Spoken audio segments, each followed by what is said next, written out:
Bienvenue dans l'inconnu. Le premier podcast où l'identité de l'invité est inconnue. C'est le podcast qui décolle les étiquettes sociales et ne se pose pas la question de ce que tu fais et se focalise sur qui tu es. Je vous invite à découvrir avec moi l'histoire d'un inconnu, un héros, une héroïne du quotidien, source d'inspiration. J'ai un truc important à faire et entre-temps je vais au marché, donc tu vois j'ai eu... Ah oui, ok. Allons-y. Bon, merci beaucoup de m'accorder du temps. Je suis ravi d'être avec toi aujourd'hui. Tu le sais, on est dans l'inconnu, le podcast qui ne se pose pas la question de ce que tu fais, mais se focalise sur qui tu es. D'accord. On va donc garder ton identité et ton activité, ton métier secret durant notre échange. D'accord. Pour commencer, j'aimerais savoir comment tu vas. Je vais très très bien. Là je suis chez moi, je vois la mer. Donc que rêver de mieux, hein? Est-ce que tu peux nous dire justement où nous sommes? Nous sommes donc dans une maison qui est la mienne depuis plus de 30 ans, depuis laquelle je vois le phare de Planier. Si je me déporte un peu, je vois Marseille, la ville où je suis né. Bien que je n'ai pas d'accent marseillais, sauf quand je fréquente mes amis d'enfance, je suis né à Marseille et je revendique fort mon identité de Marseillais. L'accent revient? Hein? L'accent revient quand tu es avec eux? Évidemment. Ok. On va partir au hasard de la discussion. Ouais. Et pour partir au hasard de la discussion, je vais te laisser tirer un dé dans cette besace. D'accord. Alors, voilà. Un dé rouge. Est-ce que c'est ta couleur préférée? Rouge, je suis pas certain d'avoir une couleur préférée. Je suis pas certain. Mais enfin, le rouge, c'est la couleur du cœur, hein. C'est la couleur du sang. Donc c'est la couleur de la vie. Ça me va. Parfait. On a 6 thématiques. Est-ce que tu veux que je te dise les thématiques ou tu veux partir au hasard de la discussion? Non, partons au hasard. Allez, vas-y, je t'en prie, tire le dé. Allez. 4. La famille. Quelles sont pour toi les valeurs familiales les plus importantes? Alors, les valeurs essentielles, le respect, l'autorité, l'amour. Moi, je suis né dans une famille où tout le monde s'appréciait et surtout où il y avait une hiérarchie de l'autorité et le profond respect des parents. Je ne sais pas si c'est toujours le cas en ce moment partout en France, permets-moi d'en douter un peu, mais voilà quelles sont les valeurs essentielles. Moi, mon père m'a toujours dit, ça se fait, ça ne se fait pas. Il m'a dit un mot qui faisait rire ma fille quand je lui disais, il dit ça c'est inconvenant. Alors, je ne fais pas de choses qui sont inconvenantes. Voilà. Ok, est-ce que tu as un exemple de quelque chose d'inconvenant? Non, pas du tout. Quelque chose d'inconvenant, c'est de ne pas respecter les règles qu'on nous a apprises. Et d'ailleurs, quand j'étais en classe à Marseille, au lycée Marseille-Vert, il y avait 2 disciplines, comme c'était un lycée pilote, il y avait 2 disciplines qui n'existaient nulle part ailleurs, c'est OPS et VIX. OPS, c'est ordre, propreté, silence. Okay. Et le plus important, c'est VIX, vie communautaire et sociale. Okay. Et on nous a appris la vie communautaire et sociale. Donc vivre en communauté avec le respect des autres, ce qui a été longtemps le cas à Marseille, qui est une ville hétéroclite et qui s'est enrichie de plusieurs arrivées au fil des siècles. Okay. À commencer par les Grecs. Est-ce que tu as des traditions familiales particulières? Non, soit avec tes parents, soit dans ton cercle... Non, pas de tradition familiale. On aime bien se réunir de temps en temps. 1 fois, 2 fois l'an, on fait des repas de famille pour se retrouver, mais sinon on se parle régulièrement, bien sûr. Je vois tes yeux pétiller quand tu parles de repas de famille. Oui, je vois que c'est un moment joyeux. Je pensais au dernier qui était chez ma sœur qui habite Toulon, donc on s'est retrouvés une quinzaine là comme ça avec mes neveux, mes nièces, ma sœur, ma fille, ma femme, voilà. Est-ce qu'il y a tu en as un petit peu parlé, mais une leçon de vie que ta famille t'a apprise? Tu nous as parlé un petit peu des valeurs, mais est-ce qu'il y a une leçon de vie? Les valeurs, c'est la leçon de vie, c'est le respect d'autrui, il n'y a pas de problème. Moi, c'est ma ligne de conduite. Jamais je serai, même dans des accès de colère fulgurants, jamais je serai irrespectueux. Je pense que c'est très très important. Et il me semble que je le suis parce que les gens avec lesquels je travaille sont les mêmes depuis plus de 30 ans. Donc, s'ils restent avec moi, c'est qu'ils y trouvent n'ont pas intérêt, mais c'est qu'ils estiment que notre vie ensemble, quelle que soit la hiérarchie, se passe très très bien. Voilà, ça, ce sont Il y a des un valeurs équilibre. essentielles. Ouais. Je te propose de partir sur une deuxième thématique. Allons-y. Retire le dé. Le 5. 5. Le handicap. Le handicap, oui. Qu'est-ce que le handicap ou que considères-tu comme un handicap?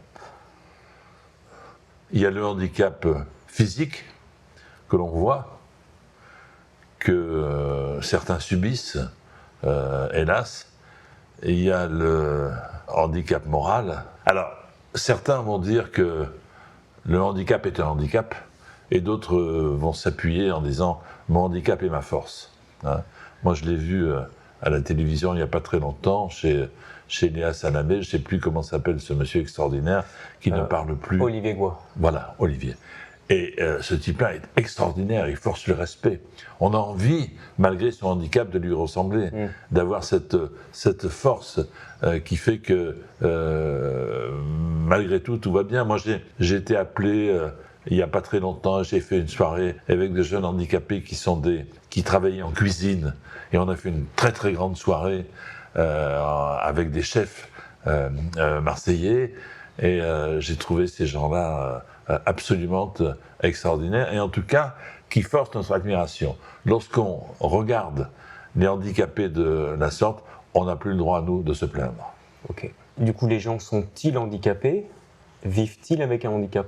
Où est-ce qu'on peut placer, où est-ce que tu places en tout cas la notion de handicap? Parce que il y a un curseur qui est au milieu, quoi. Je veux dire, on peut pas. Il y a les deux. Celui qui est handicapé, il vit bien entendu avec son handicap.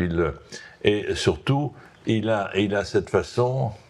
Je dis pas qu'il est résigné, mais le handicapé s'adapte, et nous fait comprendre que malgré tout, il est là et qu'il existe. Voilà. Est-ce qu'on est tous handicapés? Ce serait discourtois. D'accord. Parce que quand on dit, quand ça n'est pas un handicapé physique, celui qui dit de l'autre qu'il est handicapé, c'est généralement pour se foutre de lui, parce qu'il n'est pas à la hauteur d'eux. Mais je ne suis pas à ce niveau-là. Non, non. D'accord. Le handicap est quelque chose de sérieux. Ah, tout à fait. Mais généralement, on n'est tous pas à la hauteur de quelque chose. Oui, non, mais on n'a pas le droit de. C'est ça que je veux on dire. n'a pas le droit de s'appuyer sur ceux qui ont eu ces méfaits de la vie. Okay. On retient une dernière fois le dé. L'amour. L'amour. Avec un dé rouge. Ça, je vais la refaire, je vais la couper, j'ai pas le droit de dire ton prénom. L'amour est-il un langage universel? Ah oui, bah oui, l'amour est un langage universel, quels que soient les pays, quelles que soient les langues, quelles que soient les origines, quel que soit le statut social. L'amour est là. C'est assez extraordinaire, et on est tous nés avec cette faculté de pratiquer ce langage universel, avec plus ou moins de bonheur, évidemment. Mais les accidents de l'amour forgent la vie et permettent de solidifier l'amour suivant. C'est quoi un accident de l'amour? Oh, bah, ça arrive, un accident d'amour, ça arrive. Il se peut qu'on se trompe, il se peut que... et il faut être deux déjà. De préférence. Alors c'est déjà compliqué de s'entendre à deux. Peut-être qu'il y en a un qui ne s'entend pas avec l'autre au bout d'un certain temps, mais ça, on ne peut pas savoir avant. Est-ce que tu fais une différence entre aimer et être amoureux? Être aimé et être amoureux, Ouais. Ben, je pense que l'un ne va pas sans l'autre. Si ça fait zig, il faut que ça fasse zag. C'est pas, sinon, ça ne peut pas marcher. Sinon, ça ne peut pas marcher. Donc, je pense que l'amour, c'est un échange. Et un échange, c'est aimer et être amoureux. Je te propose de passer au texte à trous. Ouais. Tu commences les phrases, tu les termines. D'accord. Si j'avais su, je... Ne t'aurais pas reçu. Ah, ça c'est salaud. C'est salaud, mais c'est bien répondu. Ma plus grande source d'inspiration? C'est ce que je vois là. C'est-à-dire, c'est le calme, la quiétude, donc, de la mer, du ciel bleu. Aujourd'hui, c'est absolument idyllique, et il m'arrive de me poser, de regarder, et ça aide grandement à mon inspiration. Mon principal objectif dans la vie est... Été. Moi, je veux dire, été de pouvoir faire ce que je rêvais de faire étant gamin. Okay. Et moi, j'y suis arrivé. J'ai cette chance extraordinaire, c'est-à-dire que je suis toujours allé au boulot la tête haute, alors que je connais certains de mes copains qui vont au boulot en baissant la tête. Et moi, j'ai eu cette chance extraordinaire que mon travail était pour moi, un bonheur permanent. Mon livre de chevet. Mon livre de chevet, j'en ai un que j'ai relu hier, c'est drôle, qui s'appelle Le livre de ma vie, et c'est ma maman qui l'a écrit, tout simplement, Génial. parce que quand on est gamin, on parle pas, on s'intéresse pas à ce qui s'est passé. Et ma mère, à la demande de ma fille, a raconté sa vie, et j'ai découvert ma mère ainsi sur le tard. Énorme. Et alors ? Et alors, elle force mon admiration. Elle a forcé mon admiration parce qu'elle n'est plus là. Est-ce que tu as appris des choses que tu ne savais pas à travers ce livre ? J'ai appris des choses que je ne savais pas, et ce que je peux conseiller à ceux qui nous écoutent là maintenant, c'est de parler pendant qu'il est temps. Après, c'est trop tard, après on regrette de ne pas avoir parlé. Et ma mère avait compris ça en disant, tiens, je vais laisser ça, comme ça ils sauront. Tempus fugit. Ouais. Le temps passe. Ouais, le temps passe, ouais. La dernière fois que j'ai cuisiné, C'était hier.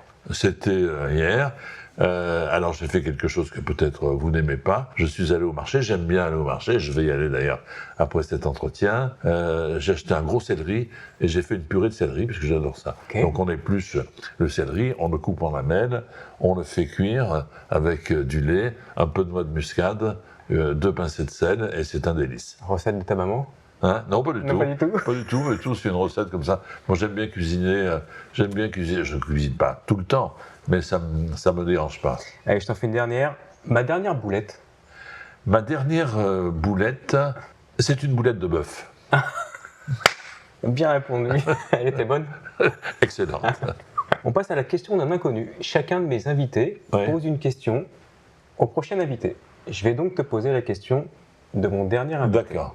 La question de mon dernier invité était: si la vie est un chemin, qu'est-ce que tu as envie de créer? Qu'as-tu envie de parsemer pour la suite de ce voyage? Oh là, on pourrait discuter des heures. Tu as 2 heures. Ce chemin, on n'arbore pas tous le même. Ce chemin, il peut être rectiligne, mais c'est pas intéressant, un chemin tout droit. Donc il vous met un chemin avec sinueux, avec quelques embûches, dont on se sort. Et ça, c'est ce qu'on appelle l'expérience. Hein. Donc toutes les embûches, ça forme l'expérience qui te permet encore d'aller plus loin. Donc ce chemin, je conseille de l'arborer avec sérieux, de ne pas écouter ceux qui disent « mais non, qu'est-ce que tu vas faire là ?» Parce que moi, on m'a dit « mais qu'est-ce que tu vas faire ?» Non, j'ai voulu faire ce que j'avais envie de faire, et quand on a une passion, ne pas s'en priver, parce qu'après on le regrettera. Alors certes, de part et d'autre du chemin et sur le chemin lui-même, il y a des cailloux, il y a des difficultés, il y a des arbres qui sont couchés au milieu du chemin et qu'il faut couper ou escalader, mais ça c'est ce qu'on appelle la vie. Et donc voilà, je suis très heureux que... T'en as eu beaucoup des cailloux? Oui, des arbres au milieu de la tout le route, monde. Comme tout le monde, c'est normal. C'est normal, sinon c'est pas rigolo. Sinon c'est fade et aseptisé. Et la vie fade et aseptisée n'a aucun intérêt. Et comment tu fais justement quand tu as un arbre devant la route ou un gros Je me pose devant l'arbre et je réfléchis. Okay. Et j'ai toujours eu de la chance parce que jusqu'à présent, j'ai toujours trouvé pas mal de solutions. Donc, quelles que soient les difficultés, la réflexion, le calme permet de s'en sortir. Et moi, j'ai toujours eu de la chance dans ma vie parce que plusieurs fois, je me suis dit, tiens, ça va s'arrêter là. Je parle professionnellement parlant. Et puis, des rencontres, les rencontres sont essentielles. Hein. On ne peut pas rester assis sur son canapé en disant, j'ai pas de chance, j'ai pas de chance, j'ai pas de chance. Il faut y aller, il faut rencontrer des gens. Et un jour, tu rencontres ceux qui te font passer l'étape supérieure.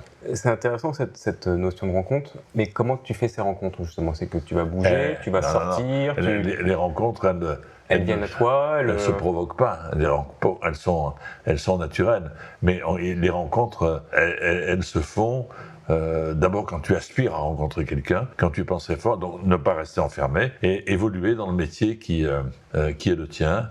Discuter, bavarder, pour que les gens comprennent que peut-être tu as des compétences de faire quelque chose et qu'ils cherchaient quelqu'un. Moi, j'ai eu cette chance extraordinaire. J'ai passé des concours pour faire le métier que je tairais.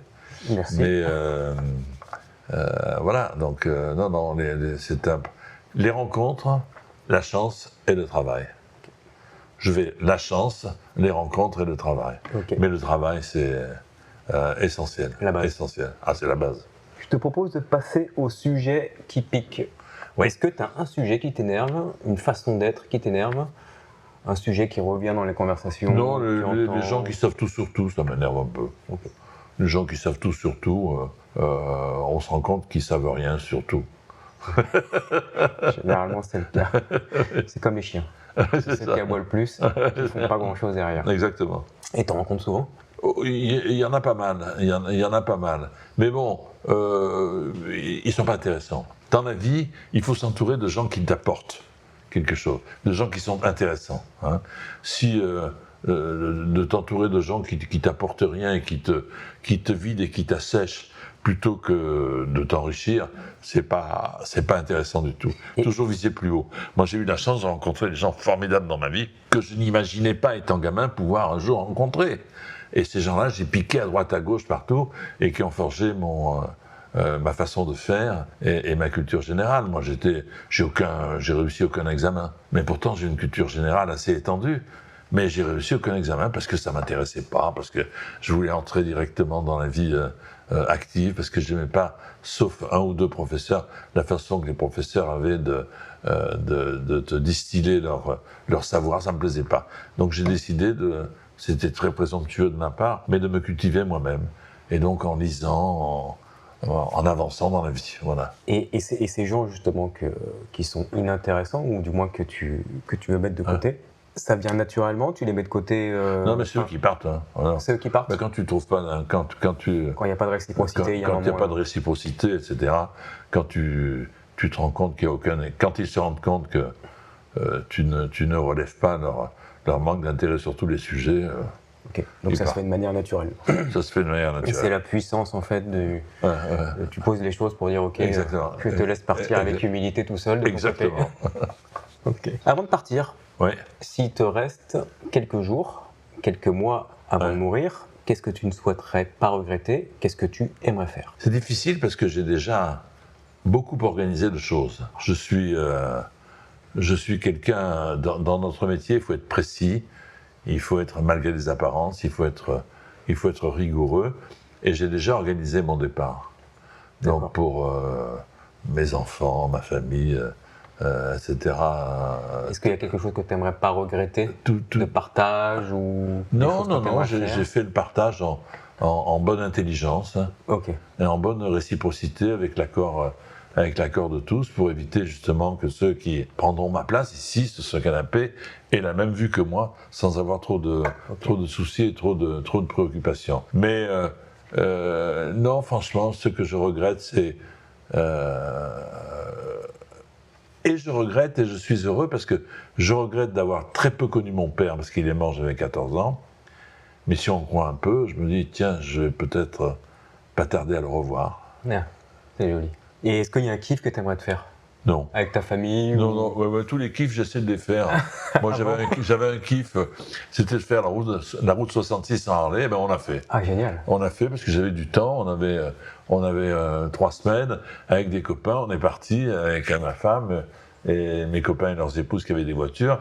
On a loué des Harley et on a fait la route 66. J'avais envie de le faire. Voilà, je me suis pris pour Johnny avec la bandana et tout. C'était vraiment sympa. Bon, ça, c'est des kiffs comme ça. Je suis pas allé dans l'espace, mais je suis allé à Houston dans la navette. C'est déjà pas mal. Pour faire quelque chose dans la navette avec une amie qui devait faire quelque chose dans la navette. Et pour moi, c'était habillé en spationaute. Spationaute, c'est peut-être les Russes. Les Américains, c'est des... Bon, bref, André. Et donc, non, j'essaie de... Voilà. C'est-à-dire que j'ai tellement été pris par mon métier pendant une quarantaine d'années que j'ai pas pu réaliser ce que je rêvais de faire. Mais, d'un autre côté, mon métier m'a apporté tellement de bonheur et tellement de choses que jamais j'aurais pu imaginer cela en étant enfant. Et après, donc voilà, on visite, voilà. Donc tu as fait des choses que tu n'aurais jamais imaginé faire en tant qu'enfant, qui étaient juste en soi magiques. Tout à fait. Moi j'ai hâte qu'on soit à la fin pour que tu nous racontes.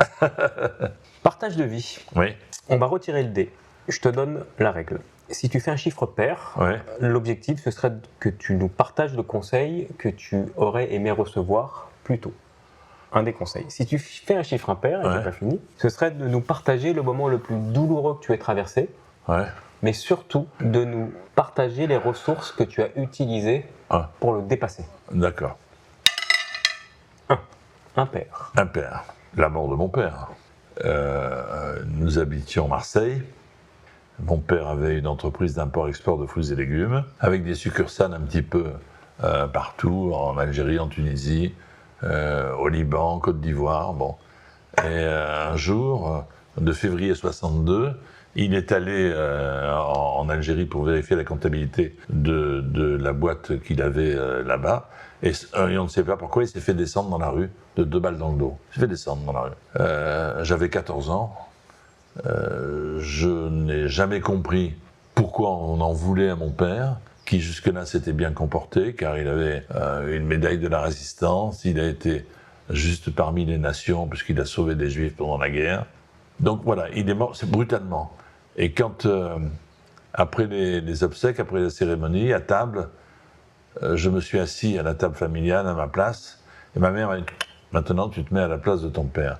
Et à 14 ans, je suis devenu adulte. C'est-à-dire que j'ai tourné la page, je suis devenu le chef de famille à 14 ans. Et ça, pour moi, ça a été une lourde responsabilité, ce qui explique pourquoi, peut-être l'enseignement scolaire, finalement, après ce que j'avais traversé, avait peu d'importance. C'est petit, oui. Et voilà. Mais je dois mon travail et ma carrière à mon père. Parce que j'ai voulu, pour éviter qu'on me pose la sempiternelle question « Pourquoi il s'est fait assassiner ?», je me suis distingué par autre chose et j'en ai fait mon métier. Okay. Donc je le remercie. Donc c'était, ce que j'entends, ce qui t'a permis de dépasser du coup ce moment tragique. Tout à fait, tout à fait. C'est le fait de devenir adulte au sein de la cellule familiale. Tout à fait. En partie. De devenir adulte très très tôt. Mais il n'empêche que mon père, j'y pense tous les jours. Quand je vois la mer, je dis tiens, il aurait aimé partir à la pêche, puisque c'était une de ses passions. Mais cela, c'est comme un fruit qu'on fait mûrir en mûrisserie, là, très vite. Hein. Les bananes vertes, elles deviennent jaunes d'un coup. Voilà. Ben, je suis devenu jaune d'un coup. Ok. Et qu'est-ce que ça t'a apporté de positif et qu'est-ce que tu penses avoir? Parce que devenir adulte à 14 ans, positif, c'est de redevenir adulte, de relativiser. Hein, de relativiser que tous les petits soucis qui, pour certains, sont de gros tracas, sont rien par rapport à ce que j'ai vécu. Donc, pour moi, ça a été extrêmement important. Je me suis appuyé sur ce souvenir, sur l'éducation qu'il m'avait donnée. À travers des valeurs. Mon père, on en revient aux valeurs. L'éducation qu'il m'avait donnée pour avancer dans la vie. Ok, merci beaucoup de ton authenticité. Ça va être à ton tour de poser une question au prochain invité. Quelle est la question que tu aimerais lui poser? C'est très compliqué parce que, ne connaissant pas le prochain invité, la question est simple. Nous traversons une époque extrêmement difficile, très compliquée, avec les valeurs qui ne sont pas celles que nos parents nous ont inculquées. Et je voulais savoir si notre invité a des enfants ou des petits-enfants, s'il n'est pas inquiet de leur devenir. Parce que moi je le suis, je ne sais pas dans quel état nous allons laisser notre pays et leur laisser la liberté qu'ils méritent. Y a-t-il une solution? Ok. Donc si je résume, au vu de l'époque que nous traversons qui est très complexe et qui ne va pas forcément dans le sens qu'il allait à l'époque de nos parents, de nos grands-parents. Ça veut pas dire qu'on est des vieux cons, hein. Non, c'est que ça change, c'est que enfin, factuellement, la trajectoire est en train de changer. Après, on aime, on n'aime pas, c'est factuel, c'est comme ça. Si cette personne est moi, ce sera ma prochaine invitée, dans 2 semaines, l'enregistrement sera dans 2 semaines. Si elle a des enfants, du coup, y a-t-il une solution? C'est ça. Pour changer les choses? C'est ça. Ou pour que nos enfants aient une vie, on va dire, assez qualitative, au moins aussi qualitative que la nôtre. Ouais, voire mieux. Et que ça n'aille pas de mal en pis. Que ça parte pas en bibrine comme ça peut le... c'est ça. La célèbre bibrine. C'est exactement. On passe au titre de l'épisode. Ce sont mes invités qui choisissent le titre de notre épisode, de ton épisode. Est-ce que tu as quelques mots une petite phrase pour le titre de notre épisode, en fonction de ce qu'on vient de vivre, de ce que tu m'as raconté. Ce n'est pas mon dernier mot. C'est très joli. Ça peut être mon épitaphe aussi sur mon... enfin... Je reviendrai après justement là-dessus parce que je pense que c'est quelque chose que tu as dû entendre et entendre Voilà. sans trop donner d'indices à nos auditeurs. Mais partons sur la dernière question. Ouais. Et la dernière question de cet épisode Ouais. est de répondre à la plus grande inconnue de celui-ci. Qui es-tu ?